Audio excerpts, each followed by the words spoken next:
Assalamualaikum warahmatullahi wabarakatuh. Alhamdulillah ala asyrafil anbiya wa ala ajmain. Bangsa setanah keyakinan kata terakhir yang sampai membuat kita semakin prihatin, walaupun tentu tidak membuat seraya kita penghormatan dan penghargaan upaya-upaya yang telah kita. Data itu 3 jumlah penduduk di bawah garis kemiskinan. Ini artinya apa? Dari 200 juta hidup di bawah dan 20% di kemiskinan mutlak. Komentar orang dalam alur rasionalisa kenapa dan mengapa kurang kompaknya. Ada yang bilang kajalela, upaya untuk law enforcement yang lebih cenderung mencari masa lalu. Kemiskinan itu tetap berlangsung, melakukan upaya kebersamaan oleh mayoritas bangsa. Saya ingin menyampaikan yang diriwayatkan Rasulullah bersabda, man kunnarallahu rahmatuhu lahu jannatuh. 4 hal, punya keempat hal ini pancarkan rahmat kepada dan pancarkan kasih sayang, masukkannya orang itu ke dalam. Mari kita lihat salah satu saja bicarakan ini. Awa miskin, orang yang memberikan perlindungan tempat tinggal miskin. Allah melebihkan rizki agar dalam hidup terjadi, karena bagi memerlukan tidak ada orang dirian, betapa dan memerlukan yang lain. Persen rakyat kita hina dan bukan mereka punya. Padahal subhanallah, negara yang begini kanau subur makmur mengandung gas batu, kita kaya hutan, negara kita kaya miskin. What's wrong? Tapi pertanyaan ini bisa saya ingin mengetuk hati kita. Allah akan memancarkan orang-orang yang santun pada orang-orang miskin, sering tidak berpihak kepada kebenaran, sering tidak hingga dengan demikian tutlah dia di pojok-pojok. Padahal ini gas memperingatkan abdi madama Allah akan selama hamba itu banyak. Jikalau kepedulian kepada saudara-saudara di bawah garis kemiskinan, biarkan mereka meratap dalam, jangan heran Allah juga dengan kita. Apa yang lebih besar dalam sudah tidak mau peduli. Rumah singgah tetap pemayat anak-anak kita dalam terpaksa harus berjemur hujan, tidur oleh karena tekanan karena sulitnya lapangan, oleh karena kemiskinan, dan itu semua untuk berbagi dalam saudara setanah air dan seiman. Ini di rumah kita sudah tidak ada, tetapi ketika kita artinya buat mereka, kita sendiri kita sudah tidak tersenderatkah kita memberikan, sudah tidak begitu berarti. Pengarti yang paling besar itu sisi ada orang sakit, sisi lain orang menyisihkan sebagian dan tetap sehat, tidak merintih kelaparan. Kemiskinan kita yang paling utama, yang keladinya adalah belum ekonomian kita macam karena ekonomi kita ya lisan hutang, iya pemerintah maupun hutang swasta, karena orang belum mampu melakukan yang menggembirakan, iya. Tapi rakyat kita lihat lintasan pintu kereta, penjaga pintu juga mana pintu sudah ditutup kali antrian itu tergetan setengah, memang 11 gerbong.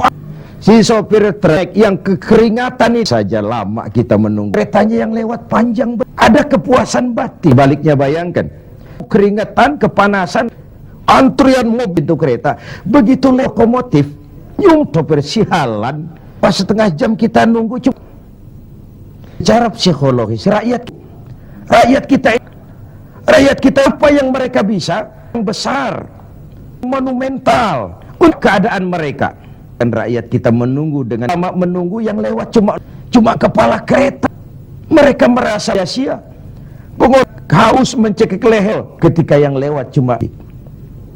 Itulah dominasi oleh pola lama bagian dari pemimpin kita, dan itu fasilitas lebih celaka jalan pintas untuk menuju giliran. Kemarin kan giliran saya, jabatan masih dianggap kekuasaan, apa menuju kaya itu.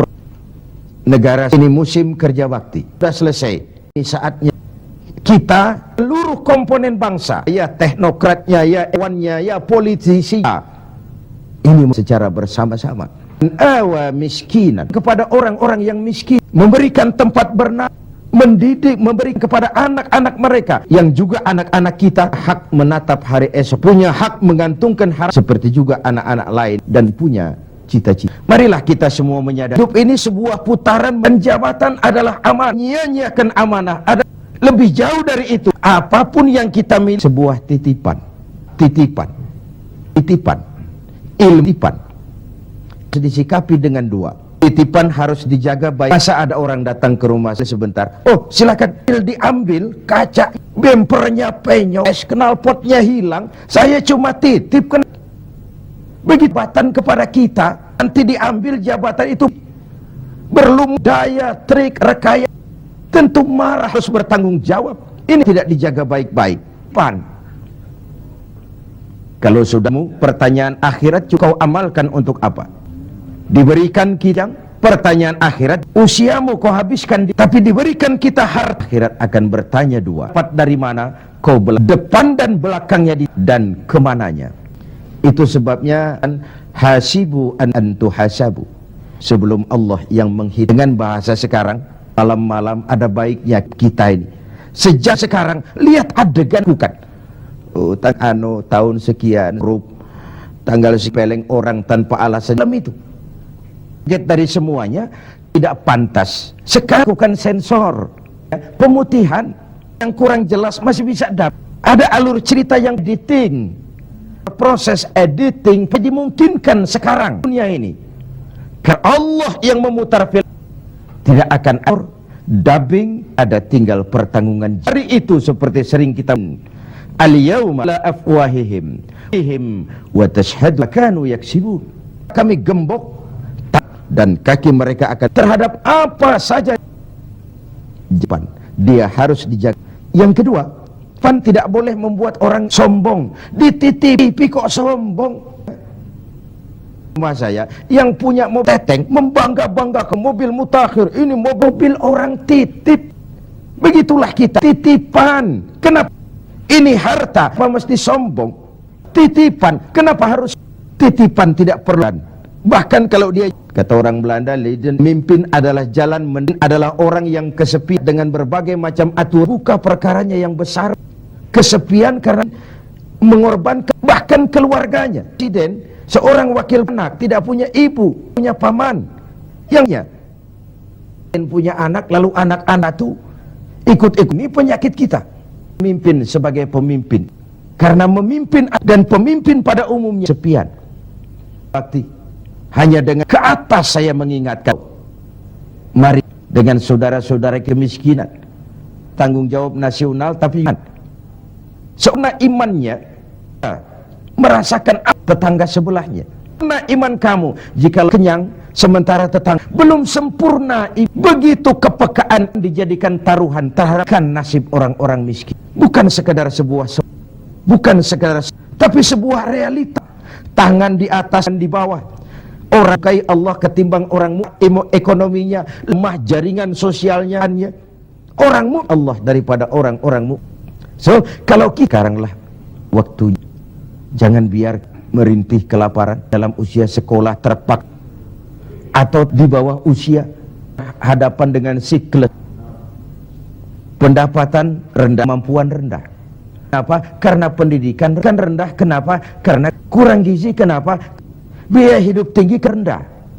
Bukan setan ini, tapi apa yang bisa kita buat tetangga kita, lingkungan kita, awa miskinan, tolong orang-orang miskin, ikan tempat tinggal, akan dipancarkan kasih sayang Allah akan si miskin. Mungkin Allah akan balasan melalui kita sangka.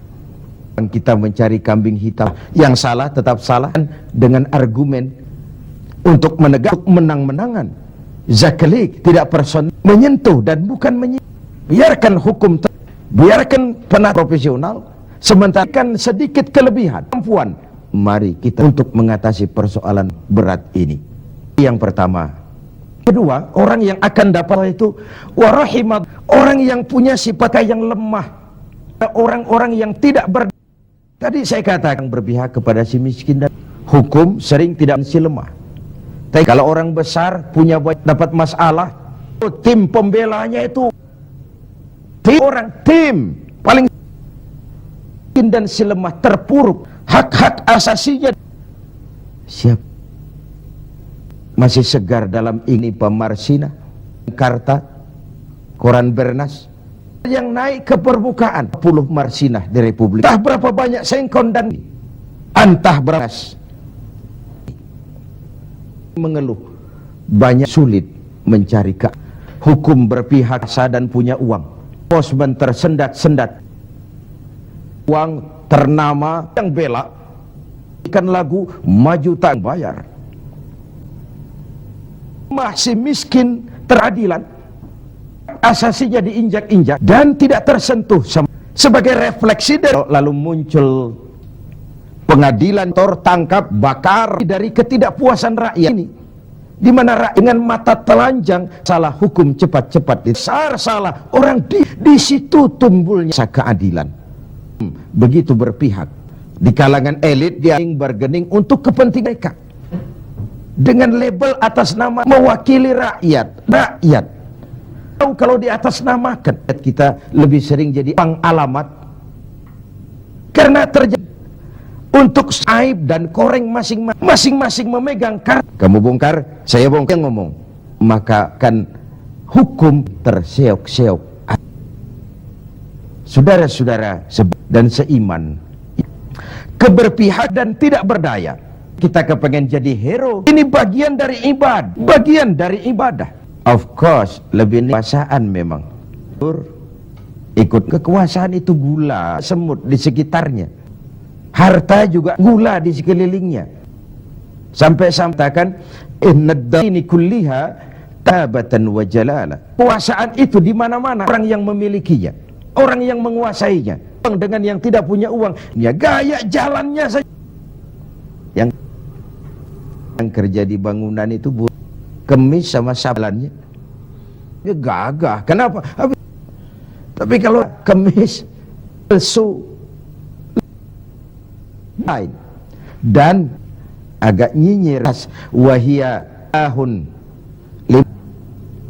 lisanun liman, uang adalah senjata yang paling bertempur, sekalipun bisa enggak uang, apalagi pistol tidak bunyi uang.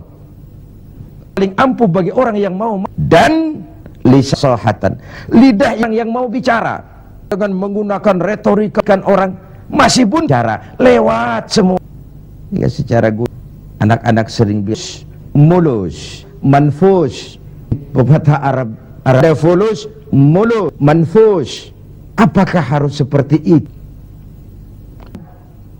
Setelah saing dengan ini, mana yang paling dekat sama semur. Kalau orang meraih jabatan uang dan berani, paling balik modal lah matematikanya. Kalau ini yang terang naik meroleh jabat uang, maka hal menjabat ialah bagi saya cari untung 19. Rakyat saya pakai modal dipandang sebagai jalan pintas untuk kalau Rasulullah mengajarkan jabatan kepada orang, meminta lagi sampai nyogok-nyogok. Tak mesti punya motivasi adalah amanah, dan amanah merupakan dosa. Seiman dan sekeyakinan pemimpin akan dimintakan pertanggung saja yang dipimpinnya, suami, anaknya, pemuda, Pak Lurah. Setiap kita pemimpin mintakan pertanggungjawaban kita pimpin. Sungguh pun itu kecil, kita orang banyak. Jadil maha mengetahui, merasakan dalam hidup.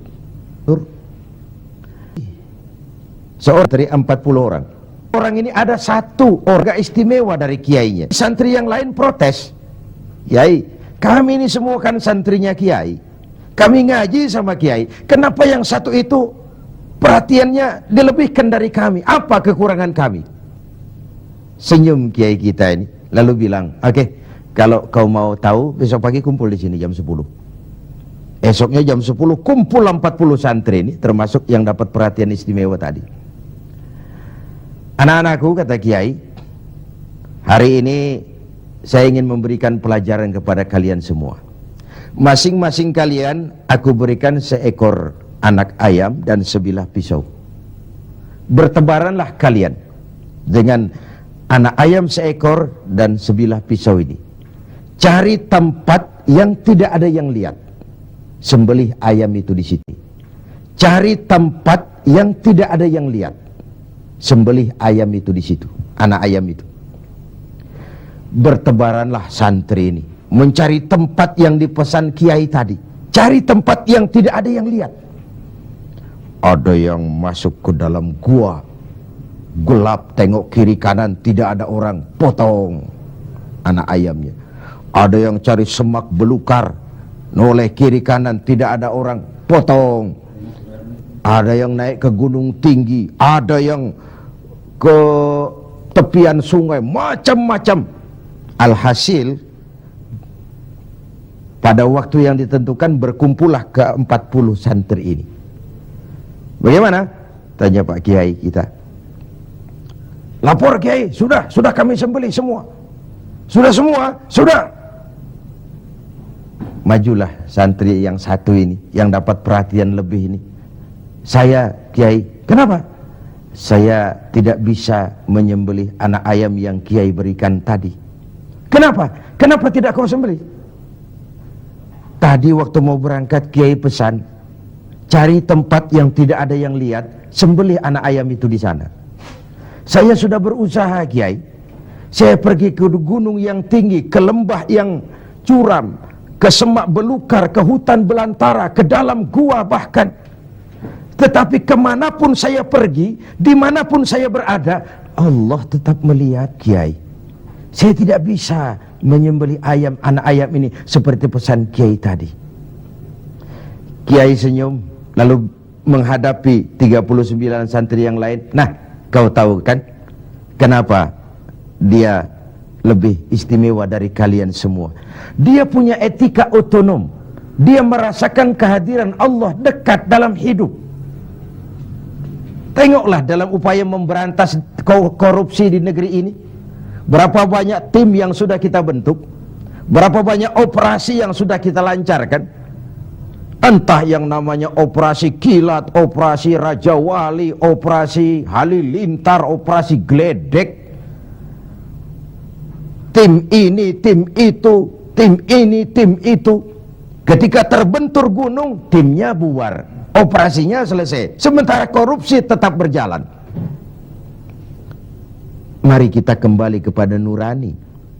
Dalam kondisi negara kita terpuruk, ekonomi kita begini rupa, 60% rakyat kita hidup di bawah garis kemiskinan.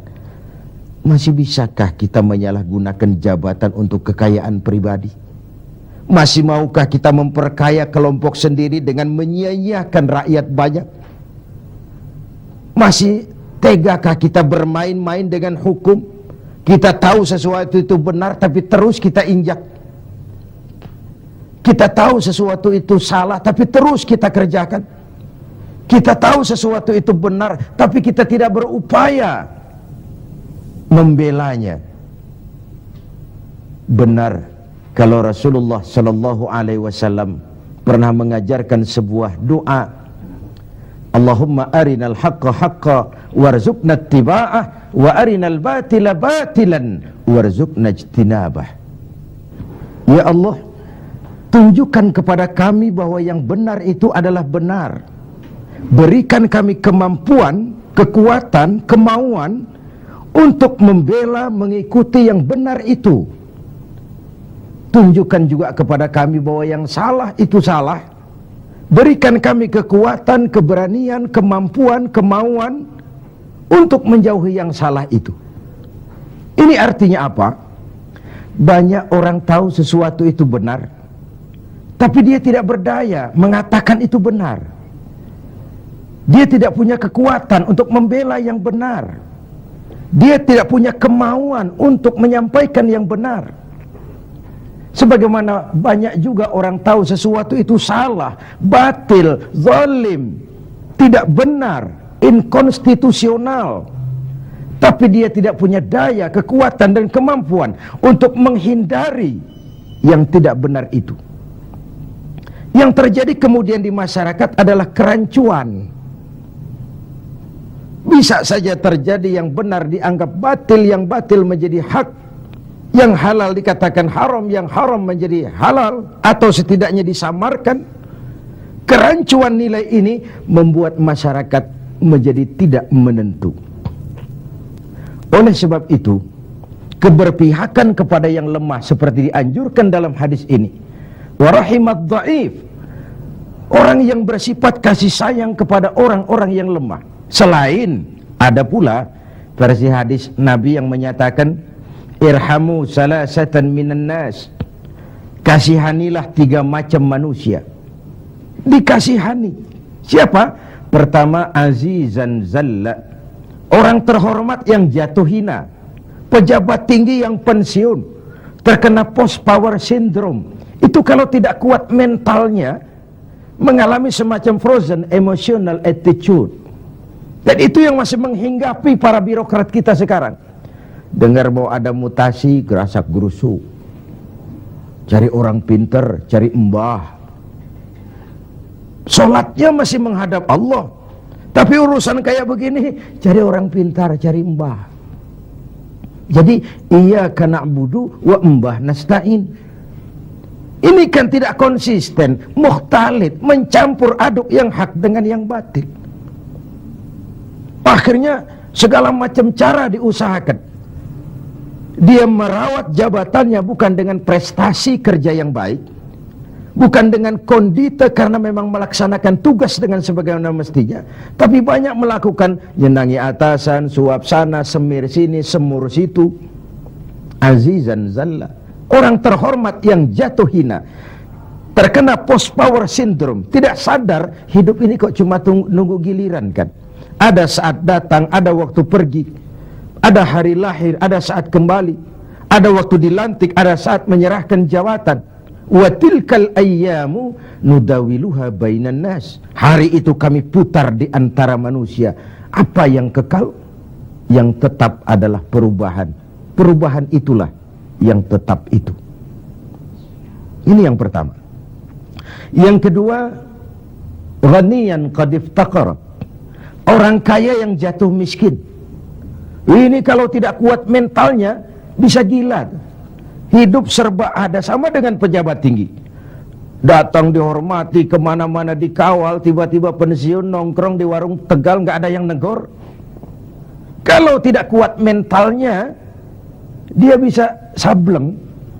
Orang kaya yang jatuh miskin, biasa hidup serba ada, serba mewah, serba wah. Tahu-tahu dihadapkan oleh kenyataan dia tidak punya apa-apa, dia bukan apa-apa. Itulah sebabnya kalimat inna lillahi wa inna ilaihi raji'un bukan sebuah ucapan sekadar saat kita menghadapi musibah. Itu kesadaran batin yang paling tinggi dari seorang muslim. Segalanya datang dari Allah, segalanya akan kembali kepada Allah. Kalau satu saat saya harus melepaskan jabatan yang saya senangi, kenapa harus berat? Bukankah ketika terlahir dahulu tidak ada jabatan yang saya bawa? Kalau saya harus melepaskan harta yang saya miliki, kenapa saya harus berat? Bukankah ketika terlahir ke dunia ini tidak sesen pun uang yang saya bawa? Innalillah, segalanya dari Allah, segalanya akan kembali juga kepada Allah. Kesadaran moral yang paling tinggi, segalanya dari Allah, segalanya akan kembali kepada Allah. Lalu orang ketiga yang perlu dikasihani, kata Nabi, faqihan yal'abu bihil juhal, ahli fikih, ahli hukum, ngerti syariat, tapi dipermainkan oleh orang bodoh yang kebetulan punya uang dan kekuasaan. Dan uang serta kekuasaan itulah yang jadi sponsor. Tolong carikan dalil supaya ini kelihatannya halal, paling tidak haram-haram dikit lah. Sibuklah si ahli fikih buka kitab, carikan dalil untuk menghalalkan yang haram itu. Tolong carikan alasan supaya ini boleh. Sibuk menurunkan kitab untuk memberikan legitimasi terhadap kebatilan. orang ahli fikih yang dipermainkan oleh orang bodoh yang punya uang dan kekuasaan. Inilah realitas. Sehingga benar kalau Nabi mengatakan sebaik-baik umara adalah yang mendekati ulama. Sejelek-jelek ulama yang mendekati umara. Kalau umara mendekati ulama, tendensinya apa? Mau minta proyek sama kiai? Tentu tidak, paling minta didoakan, minta yang baik-baik. Tapi kalau umara membebek, mendekat, menjilat kepada ulama, menjilat, mendekat, membebek kepada umara, tentu ada something, ada sesuatu. Saudara-saudara yang terhormat, saya kembali kepada masalah 4 hal yang mendatangkan rahmat Allah tadi, yaitu yang kedua, rahimad dhaif, orang yang bersifat belas kasih kepada orang-orang yang lemah, keberpihakan kepada rakyat. Ini yang diperlukan sekarang. Ini akan menumbuhkan trust, kepercayaan. Kita bicara soal kesulitan ekonomi, ini kan masalah yang sudah mendunia, bukan cuma Indonesia, tapi tetangga-tetangga kita sudah hampir sembuh semua. Malaysia sudah sembuh, Thailand sudah sembuh, Filipina sembuh, bahkan Korea lebih menakjubkan. Bukan saja sembuh, tapi dia sudah tidak punya sangkut paut lagi dengan negara donornya, IMF. Sudah diselesaikan hutangnya. Apa yang dilakukan Korea? Membangun semangat kebersamaan. Rakyatnya mengumpulkan emas sekian ton. Pemerintah mengeluarkan obligasi. Kok mau rakyat mengumpulkan emas? Nah, itu tadi. Masih ingat? Sopir truk, sopir bus, kenek-kenek nunggu setengah jam di lintasan pintu kereta. Kalau lokomotifnya yang panjang lewat, ada kepuasan batin. Trust, rakyat percaya kepada pemimpinnya. Ini yang perlu ditumbuh kembangkan. Sehingga terkumpullah emas sekian ton. Lalu Korea menghidupkan yang namanya home industry. Tulang punggung perekonomiannya tetap koperasi yang bersifat kerakyatan. Dan dia berhasil bangkit dari kesulitan ekonomi. Rasa kepercayaan itu penting. Karena rakyat merasa pemimpinnya adalah bagian dari mereka. Ini yang Rasulullah saja dituntun oleh Al-Quran. Qul innama ana basyarum mislukum.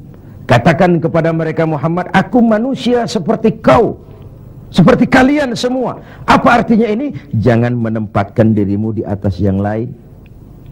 Jangan pemimpin mendatangi rakyat sebagai sosok penguasa, sebagai sosok malaikat, sebagai sosok sinterklas. Datanglah kepada rakyat sebagai bagian daripada rakyat itu sendiri.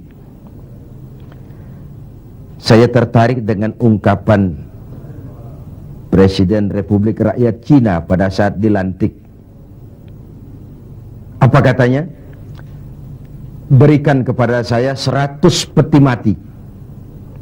Yang 99 akan saya gunakan untuk koruptor di negeri ini. Yang 1 akan saya pakai sendiri kalau kamu lihat saya tidak benar. Sebuah ungkapan yang menampilkan kesungguhan dan keteladanan. Siapkan 100 peti mati. Yang 99 untuk para koruptor di negeri ini. Yang 1 akan saya pakai sendiri kalau kamu lihat saya tidak benar. Sebuah negeri Cina yang nyaris ateis, komunis, mempunyai landasan moral yang begitu tinggi untuk memberantas korupsi, menciptakan pemerintah yang bersih dan berwibawa. Mengapa kita yang berpancasila, yang sila pertamanya ketuhanan yang Maha Esa, yang kita negara walaupun bukan negara agama tetapi negaranya orang beragama, mengapa kita lalu setengah hati terjebak pada bargaining cuma untuk melembagakan pribadi, kepentingan golongan paling tinggi, tapi tidak menyentuh kepentingan rakyat banyak? Satu hal yang patut kita renungkan. Saudara, kita teruskan kepada hal ketiga yang mendatangkan rahmat dari Allah itu apa? Wa rafiqa bil mamluk, Orang yang bersikap lemah lembut terhadap mamluk, hamba sahaya, mustad'afin, orang-orang yang tidak berdaya, pembantu-pembantu di rumah kita sering kita anggap sebagai pembantu. Kita ora pati ngewong kewong, tidak memandang orang itu sebagai orang, bukan sebagai anggota keluarga, tapi pure pembantu. Padahal dicucinya pakaian kita, dimasaknya makanan kita, dijaganya keamanan di rumah kita, di lapnya lantai rumah kita, tidak dia mengeluh walau gaji kecil, hidup lebih banyak kurangnya daripada cukupnya. Yang dimaui dari hadis ini adalah keberpihakan kepada mustad'afin, golongan yang lemah, golongan yang tidak berdaya. Kita bisa bayangkan, hanya 2% saja dari jumlah penduduk Indonesia yang hidup dalam gaya yang begitu luar biasa, menikmati segala macam fasilitas. 98%-nya bergantung kepada yang 2% ini. Mereka yang owner, mereka yang menguasai uang, mereka yang terjebak dalam kredit yang triliunan. Bayangkan saja, ketika aset kita diberitakan 600 miliar di PPPN, tapi kemudian real cost yang sesungguhnya cuma 160 miliar. Terjadi 340 miliar yang di-markup sedemikian rupa. Begitu mudah orang mendapat fasilitas dengan semangat nasionalisme yang hampir tidak ada sama sekali. Ketika terjadi gonjang-ganjing di negeri ini, dengan berobatlah mereka berangkat ke luar negeri, dengan segala macam lah. Lalu what can we do? Apa yang bisa kita lakukan dalam kondisi seperti ini? Diperlukan tekad dan keteladanan. Tekad dari kita semua. Betapa seorang presiden Cina yang notabene adalah komunis punya ungkapan moral yang begitu tinggi ketika dia dilantik menjadi presiden. Saya ulangi lagi ungkapan ini karena memang menarik.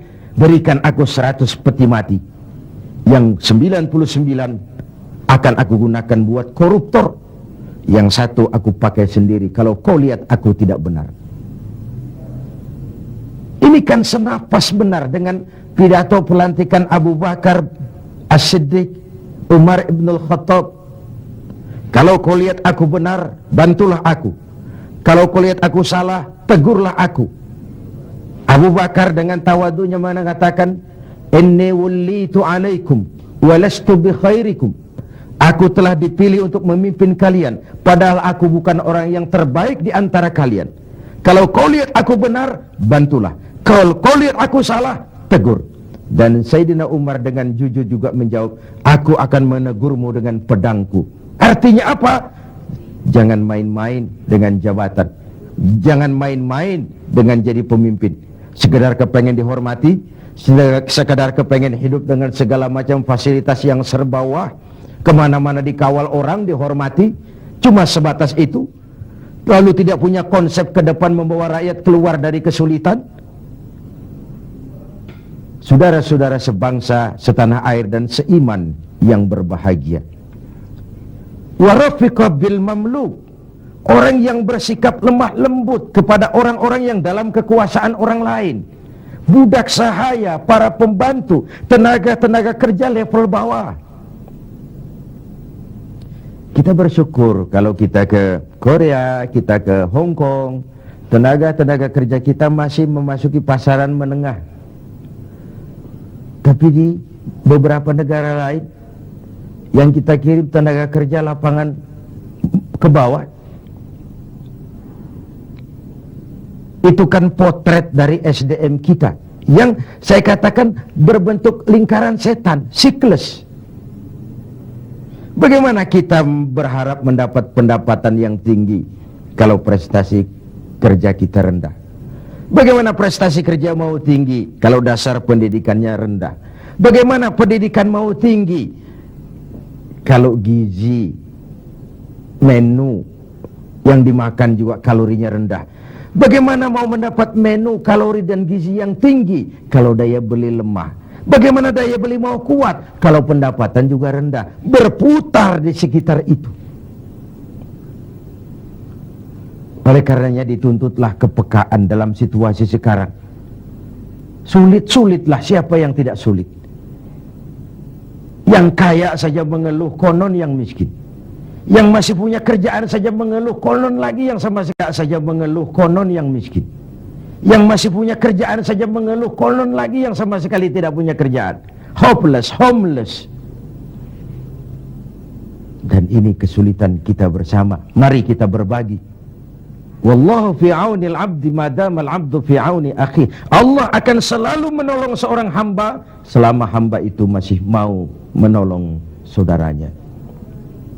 Selama kita utuh, kokoh dan kuat, bersatu sebagai bangsa, tidak ada kesulitan yang tidak bisa kita atasi.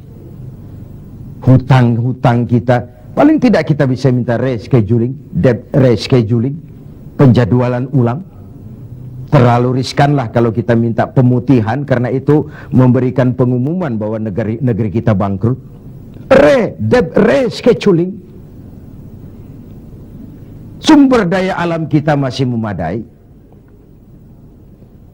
Banyak terobosan-terobosan yang dilakukan selain membebani rakyat dengan berbagai macam pajak. Pajak ini, pajak itu, pajak ini, pajak itu. Tidak adakah satu upaya selain meningkatkan pajak dengan tambahan hutang dari luar negeri untuk memperbaiki ekonomi ini? Let's be ourselves. Mari kita jadi diri kita. Selama ini kita gagal barangkali sebagai bangsa oleh karena kita tidak mau menjadi diri kita. Negara kita negara agraris, tapi teknologi kita berorientasi kepada high tech. High tech itu artinya high cost, tetapi sekaligus high risk. Yang kita perlukan teknologi yang mengarah kepada agro. Sebuah karikatur sederhana. Tingkat kesuburan yang paling tinggi di negeri kita adalah di Pulau Jawa. Humus kesuburan itu sampai 15 meter ke bawah. Sedangkan di luar Jawa rata-rata 15 cm tingkat kesuburannya. Wajar kalau lalu ada lahan berpindah, ladang berpindah. Karena tingkat humus kesuburannya cuma 15 cm dari permukaan. Apa yang kemudian terjadi? Tanah-tanah yang subur di Jawa ini ditanami gedung, ditanami beton untuk kepentingan high tech. Lalu sawah kita buatlah di Kalimantan Tengah, lahan 1 juta hektar, tanahnya gambut, proyek gagal total, triliunan uang menguap. Entah yang di mark up, entah yang disalah alirkan, habislah akhirnya uang setan dimakan jin. Let's be ourselves. Mari kita jadi diri kita. Sebab hanya orang yang tahu benar dirinya, dia akan bisa menempatkan diri. Tetapi pada saat kita sudah tidak tahu siapa kita, apalagi kita mau jadi orang lain, maka kita tidak akan pernah jadi apa-apa. Jangan di bawah bayang-bayang orang lain. Karena bagaimanapun negara donor mau memberikan bantuan karena kepentingan. Apalagi jangan mau jadi orang lain. Jadilah diri kita, itu yang sejatinya. Semangat gotong royong, kebersamaan, kepedulian sebagai budaya yang dimiliki orang-orang tua kita nyaris tercabut dari kehidupan kita. Terjebak euforia, tiba-tiba saja atas nama kebebasan, atas nama demokrasi, kita seakan tercabut dari akar budaya kita. Kita yang santun jadi beringas, kita yang rukun jadi saling mencurigai, kita yang toleran tiba-tiba bermusuhan. What's wrong? Apa sih sebenarnya?